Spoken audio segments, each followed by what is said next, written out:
Assalamualaikum warahmatullahi wabarakatuh. Perkenalkan nama saya Rohman, saya dari STKI PPGRI Bangkalan, Prodi Ekonomi dengan NPM 2122211092. Di sini saya ingin memenuhi tugas dari salah satu dosen ya di STKI PPGRI Bangkalan, Prodi Ekonomi, Bapak Yusrianto Soleh MPD. Mungkin Baik, oke langsung yang pertama, pertolongan pertama pada kecelakaan atau biasa disebut P3K. P3K ini adalah pertolongan dan perawatan sementara terhadap korban sebelum mendapatkan pertolongan yang lebih sempurna dari dokter atau pramedis ya. P3K ini biasanya dilakukan di tempat kejadian. eh, Kalau kecelakaan ya di sebelum korban dibawa ke rumah sakit atau puskesmas terdekat, biasanya dirawat atau dicek dulu di tempat kejadian.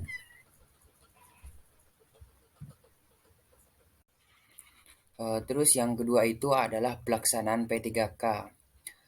Sebelum melaksanakan tindakan P3K, maka perlu dilakukan eh, tahapan-tahapan awal sebelum melakukan, yaitu yang pertama itu penolong ya, penolong mengamankan diri terlebih dulu, terus memastikan penolong telah aman dari bahaya. Kalau kita ingin menolong seseorang kecelakaan ataupun kena musibah gitu, eh, antisipasi, carilah tempat aman dulu, mau dibawa kemana korban tersebut dulu. Terus yang kedua, amankan korban. Nah, di sini setelah kita sudah merasa aman, uh, terus kita amankan korban dan evakuasi atau pindahkan korban ke ke tempat yang lebih aman dan nyaman. Terus setelah kita memindahkan korban, kita tandai tempat itu atau tempat kejadian jika diperlukan ya, untuk mencegah adanya korban baru. Terus yang kelima, sesudah kita menandai tempat kejadian, sudah memindahkan korban ke tempat yang lebih aman, usahakan menghubungi tim medis ya. Terus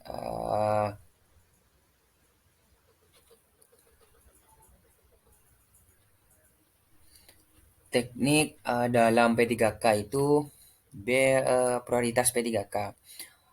Urutan tindakan secara umum ya. Cara cari pertama itu cari keterangan atau penyebab kecelakaan. Yang kedua, amankan korban dari tempat berbahaya. Seperti yang di atas, kita amankan dulu. Terus perhatikan keadaan uh, umum korban. Takut mempunyai gangguan pernapasan, pendarahan, dan yang terakhir itu kesadaran ya. Terus segera lakukan pertolongan lebih lanjut dengan sarana yang tersedia. Kita takut ada pendarahan, kita lakukan pengobatan di tempat terlebih dahulu. Terus apabila korban sadar langsung beritahu atau ditanyakan keluarga-keluarganya.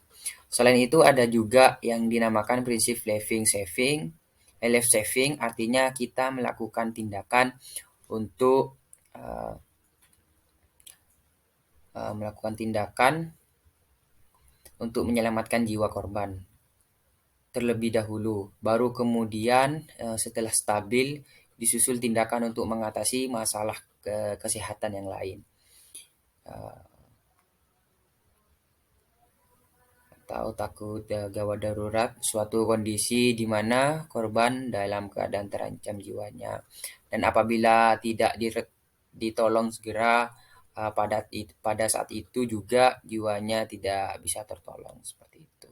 kalau tidak segera ditolong. Nah, di sini yang ketiga itu adalah pembalutan.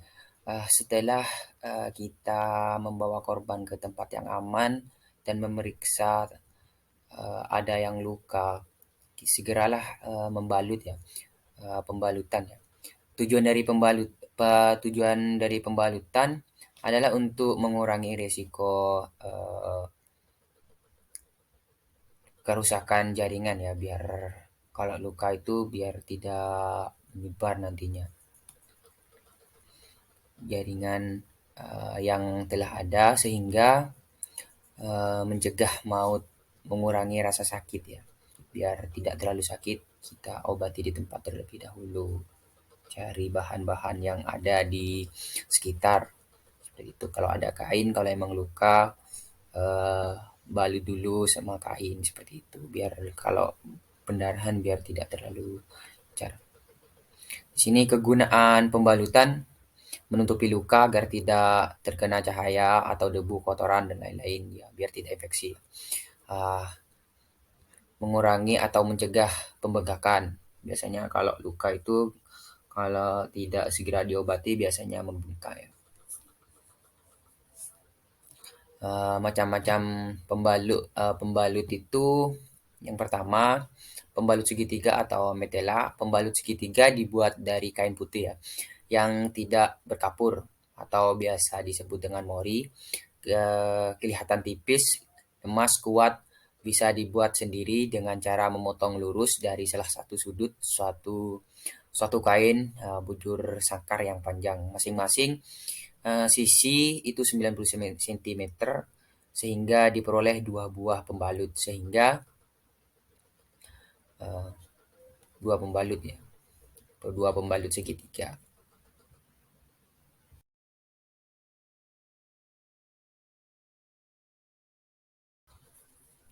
Eh, Baik, mungkin itu saja yang bisa saya sampaikan. Kurang lebihnya saya mohon maaf. Sekian, terima kasih. Wassalamualaikum warahmatullahi wabarakatuh.